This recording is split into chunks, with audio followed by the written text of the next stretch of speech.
Hello everyone, welcome once again. ये जो मेरा टॉपिक है स्यूडोमोनास का, उसका सेकंड वीडियो है। अगर आपने पहला वाला वीडियो नहीं देखा है तो आप पहले वाला वीडियो देखिएगा, फिर इस वीडियो को देखिएगा। कंटिन्यूशन में देखोगे तो आपको समझ में आएगा। उसमें मैंने आपको उसका क्लासिफिकेशन, उसका जनरल इंट्रोडक्शन और उसकी मॉर्फोलॉजी और लैब्रोडायग्नोसिस का मैंने आधा पार्ट उसमें बता चुका हूँ और आधा पार्ट अब मैं इस वीडियो में डिस्कस करूँगा और इस वीडियो में हम फिर स्यूडोमोनास को कंप्लीट करेंगे। ठीक है, तो अब इसका हम मैंने इस पर प्रीवियस में इसको आपका स्पेसिमेन कलेक्शन, कल्चर और कल्चर में मैंने आपको उसमें न्यूट्रिएंट आकार और ब्लड आकार के बारे में समझा चुका हूँ। अब इस वीडियो में मैं आने वाले जो उसके लैब डायग्नोसिस है उसके बारे में डिस्कस करेंगे।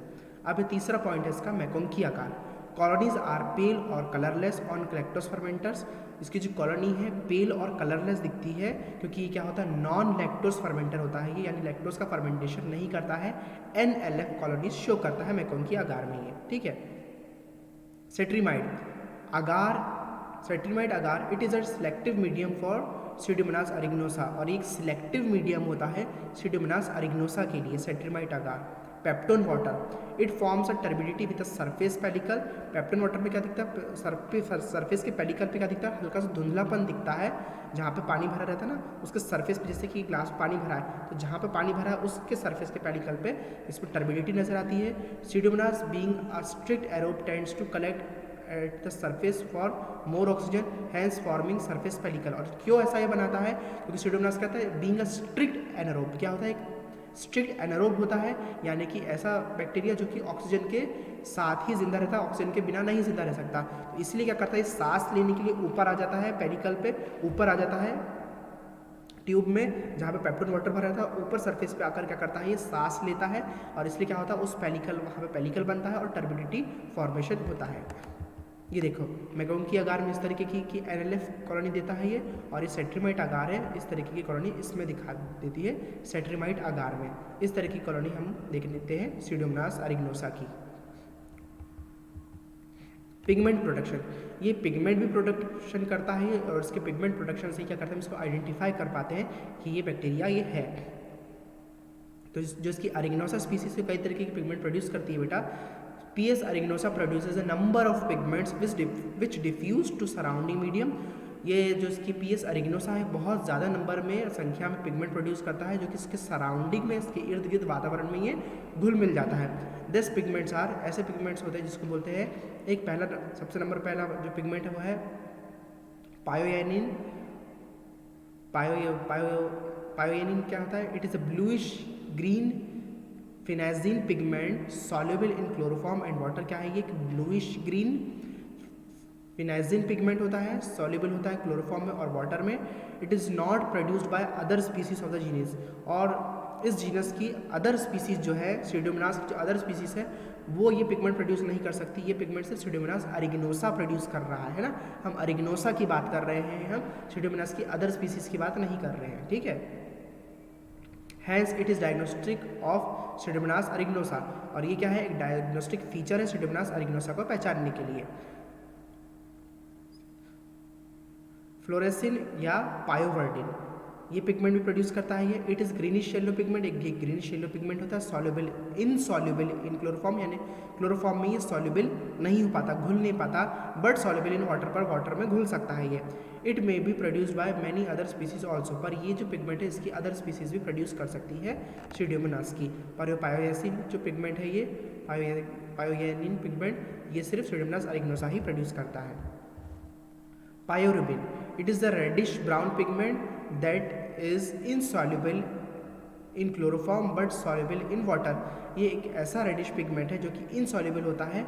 इनसॉल्युबल के बाद जो एम लिखा है उसकी जगह आप इन लिख सकते हैं, है ना, उसको सुधार लेना आप। It is a reddish brown pigment that is insoluble in chloroform but soluble in water.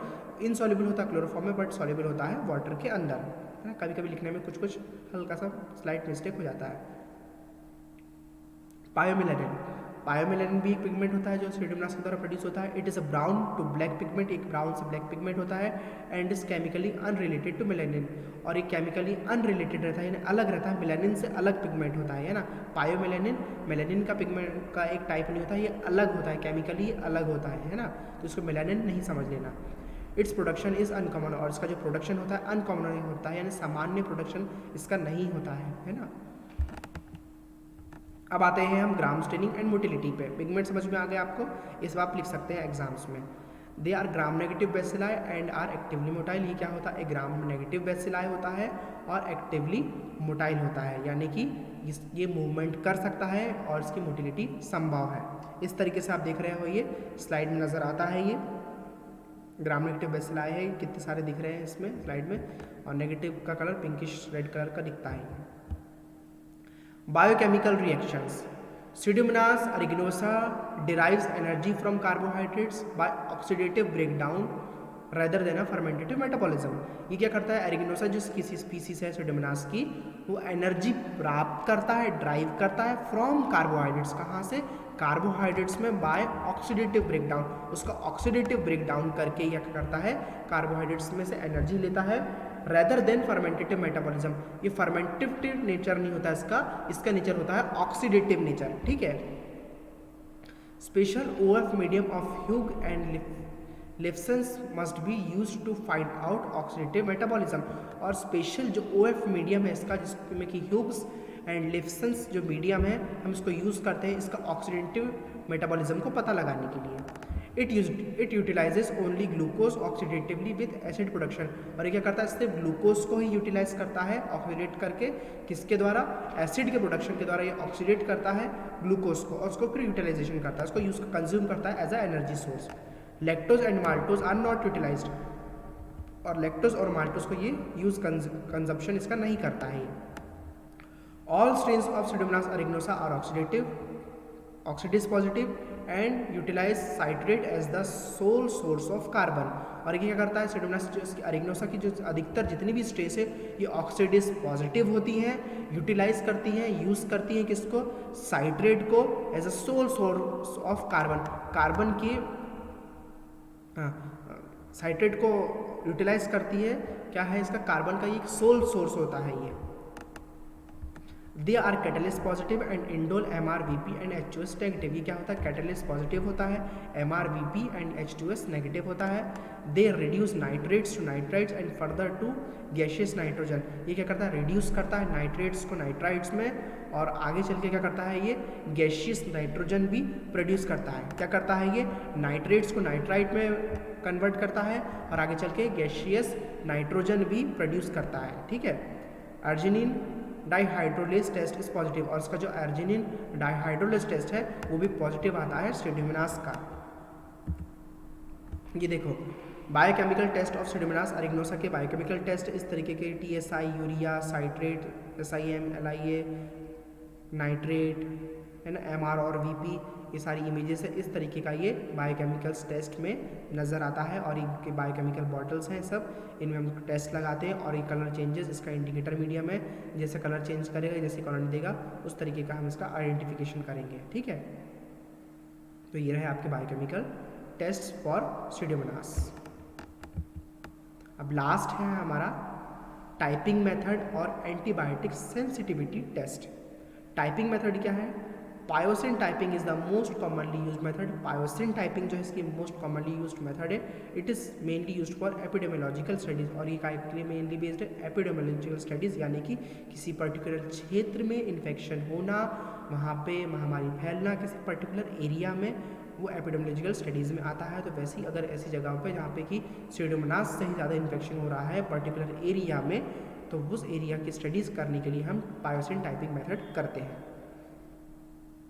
Antibiotic sensitivity test ये काहे के लिए यूजफुल है, it is useful to select out proper antibiotic as multiple resistance to antibiotics is quite common in Pseudomonas aeruginosa। ये काहे के लिए है, it is useful to select out proper antibiotic, ये एक प्रॉपर एंटीबायोटिक को सिलेक्ट करने के लिए मल्टीपल रेजिस्टेंस और antibiotic is quite common in Aeruginosa।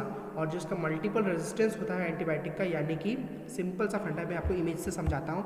ये रहा आपका एंटीबायोटिक सेंसिटिविटी का मीडियम रहा, है ना। आपने कॉलोनी लिया, कॉलोनी को पूरा स्ट्रिकिंग करके, ठीक है, आपने पूरा स्ट्रिकिंग करा उसको पूरी तरीके से कॉलोनी को, है ना। स्ट्रिकिंग करने के बाद क्या किया, पूरा स्ट्रोक कल्चर किया, पूरा स्ट्रिकिंग किया उसको, वो स्ट्रिकिंग पर स्वैब किया पूरा अच्छे से, पूरा उसको स्ट्रोक कल्चर किया और उसके बाद क्या करोगे आप, डिस्क लगोगे, है ना, एंटीबायोटिक की लगी हुई गोल गोल डिस्क दिख रही है, उस पर आप हर सेंसिटिव मीडिया पे दूर दूर के पोजीशन पे उसको रखोगे कि इतना दूर रखोगे कि वो जब जोन क्रिएट करे, इसका एक सरकमफेरेंस क्रिएट करे तो वो अच्छे से बन पाए, है ना। ग्रोथ कराया आपने। अब बेटा इसमें आपको इमेज में नज़र आ रहा होगा कुछ डिस्क के चारों तरफ सराउंडिंग में छोटी रिंग बनी है और कुछ डिस्क के चारों तरफ बड़ी बड़ी रिंग बनी है।